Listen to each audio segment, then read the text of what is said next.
Bob, Oh, you usually sit over there. I was waiting for the question to come from that side. every once in a while, I'm going to trick You out. can't. Well, you can't. Yeah, I mean, I'm watching 10 guys run around out there and trying to figure it out, and then you want to switch sides on me. Exactly. Well, I mean, they played zone, so that was unusual, right? So now I'm changing it. You start with zone. Players didn't know if that would help them long term because they didn't know how much they'd see it would. Did it give you any benefit playing a team that played that much zone? Well, nobody will know what we were doing. That's for damn sure. Everything we're supposed to run, we didn't run.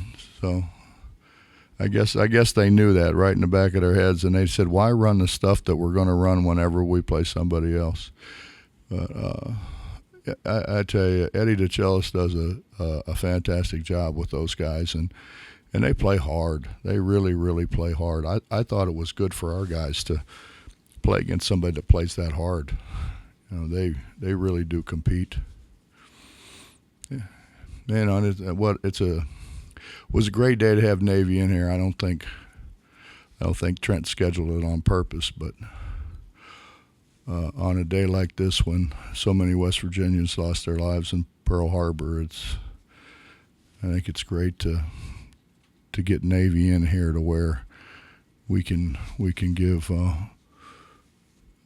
a lot of gratitude to the people who really gave their lives for us, and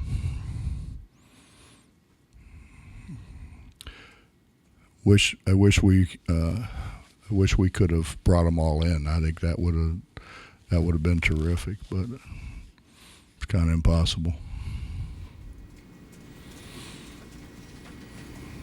Bob, you used some different lineups, 3 guards, 4 guards, just a product of the day, or is that something you want to see?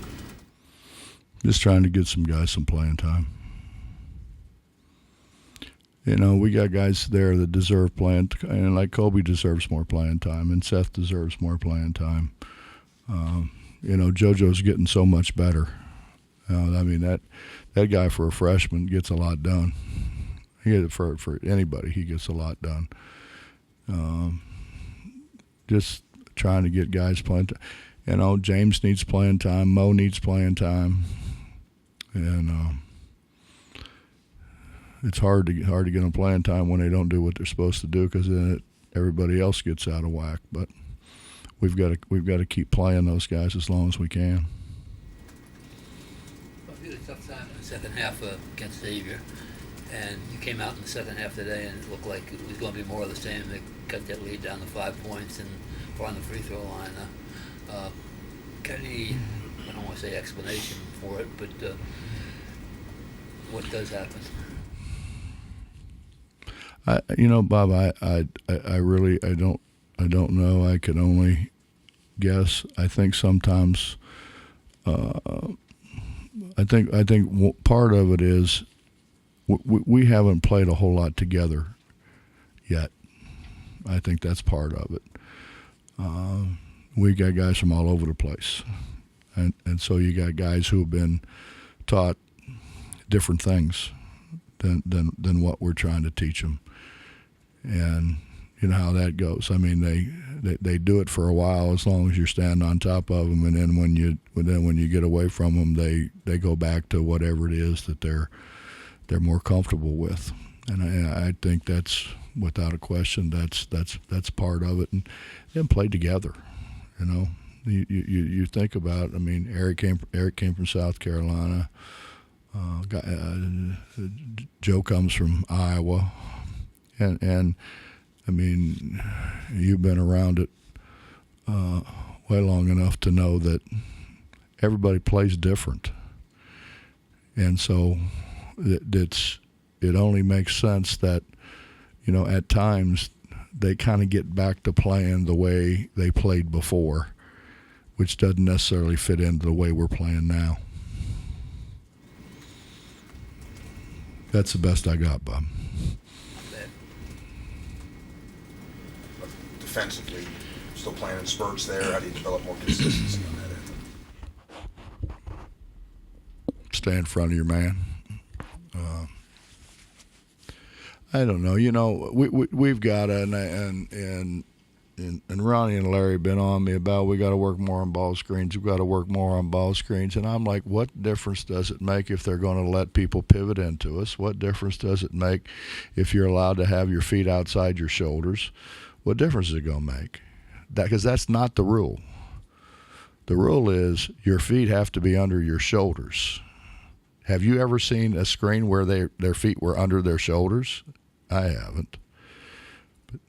But I sat there for 3 weeks. 3 weeks with the rules committee, and that's what that's what the majority wanted. And we don't do it. And we don't officiate it that way. You can't pivot into guys. That's not legal. Or it's not supposed to be. Excuse me, I misspoke. It's not supposed to be. So, you know, I think there's a lot of cleaning up needs to be done. On our part, certainly on our part. I don't know. I don't know whether we should push up and go under.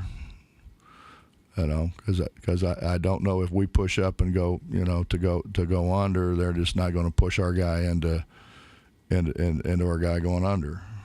You know, it's as much as they want consistency from the players, we need consistency from everybody involved in the game. Coach, there was a point in the game where Navy had the chance to cut it to a 4-point game, but they missed it. How important was it to just kind of get a turning point like that, because you went on a 27-12 run after that? Well, it was important to stop the bleeding at some point in time. I mean, I don't know if that was the right time, the exact right time or not, but at some point in time we had to get it stopped and get it turned. That just happened to be the time. Coach, it sounded like Joe said the guards got together and kind of put Xavier loss on their shoulders, needed to be better. Eric has 13 tonight, I believe. Joe had 12 and 7, and Keedy 11 and 7. What do you think of, maybe their response here tonight? I mean, what I think is they should do that every night. They're capable of doing that every night. So if you're capable of doing it, you should. What do you think the difference was tonight? Was it just doing it, or What do I think of what? Why do you think there was a difference tonight? Well, Eric came out shooting it in. It's a hard game. It's a different game. You don't always shoot it well. He came out today particularly early and really shot it. Trey came out, didn't shoot the first couple very well, and then he got on a roll. Joe and Keedy's game is a whole lot different. But the way they were packing it to try to make us shoot it over top of them, somebody's going to be open. They left those guys open. Joe has been pretty consistent, really. I mean, honestly, when we got him from Iowa, I didn't think he would shoot it that consistent. I thought he would be able to get it at the rim, and defensively he's really good. I didn't think he would shoot it as consistently as what he shot it. Keedy's worked really hard in the summertime, and he's shooting it better than he's ever shot it. So, I mean, obviously, if those guys are open, we want them to shoot it. I imagine you came into the season thinking Keedy and Joe not on the floor at the same time, pretty much. They look pretty good out there. Times they've been there. I don't know if you can do it. How that would work out in the Big 12. Well, Bob, here's what scares you. He's like today. Keedy got 2 fouls, like bang bang. It's scary to have both of them out there at the same time, because if you get one of them in foul trouble, you have no sub, really, unless we're gonna play the freshman, who's really not ready yet. But we don't have anybody else. That's why I played Kobe at the end. I played him at point guard, because we need another guy, and I think Kobe with his size could maybe bother some point guards, because he's got really good feet, and he's had really good coaching, growing up. So I was hoping that maybe we could have him play some point to give to take one of those guys off the ball and maybe give the other one a rest. But who knows? Who knows how it all shakes out? I got a lot of ideas, Bob. I just hope just a few of them work, Ideas are plentiful. That's right. Hey, Bob, not to pick on your words there, but what you're saying is kind of encapsulated something I was thinking. It's probably what? Encapsulated something I was thinking, right? Don't use such big words with me, Mike. But you do have players, and you talked about the flexibility, all the different combinations, different players. And I understand it's part of non-conference, but it's not necessarily a bad thing. You're still learning, I would think, too, right? It could be frustrating, I'm sure, but there could be positives as well. It's frustrating because you have to get some of those other guys in too, so you have a tendency to take, like we took Keedy out, he just made 2 in a row, and we take him out. When he's looking at us like, what are you doing? But you got to get those other guys in some. So it was at a point in the game where I thought we could play the younger guys and that we could still be fine. Obviously that didn't work for us in the first half. Worked for us in the second half. As the season goes on, and as you get into conference play and so forth. Actually Saturday we're going to have to play our best players because they're good. They're really good. And their 2 guards are terrific. Their 2 guards are big time. So we're going to have to do a heck of a job. What have you learned through the process so far, that positive or negative, that you were either curious about or you did not know about? Obviously you don't know how everybody's going to piece together.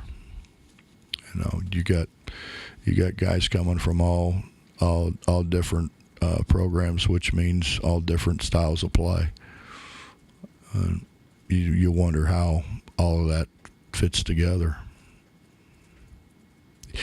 Honestly, the good thing is they really like each other. They genuinely really do like each other, and they really get along. We don't have cliques, like some teams you have cliques. We don't have any of that. They don't all run around just like, say, 3 of them together all the time. They don't ever do that. They mingle and they genuinely do like spending time with each other. Now, how long that lasts, I'm not sure, but for the time being. Is there a skill or a lineup or a way you can play that you discovered where you feel better about? Yeah, when the ball goes in. I don't know. There are times when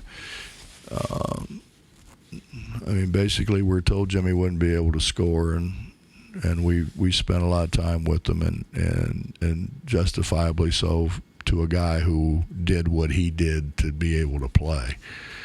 Can you imagine losing 100 pounds? The guy really wants to play. To the point where, hey, they doubled him. They knew they couldn't guard him one-on-one. And, that I don't think he understands quite yet that means he's really improved. But I think he will eventually. And it's going to come a point in time, I think, where people have to guard him one-on-one because those other guys will hurt him if they don't. And if you play Trey at the so-called power forward thing, you got another guy on the floor who can make shots that you really have to guard. That opens things up around the basket a little more, or actually a lot more. Anything else? Thanks, Coach. Yep.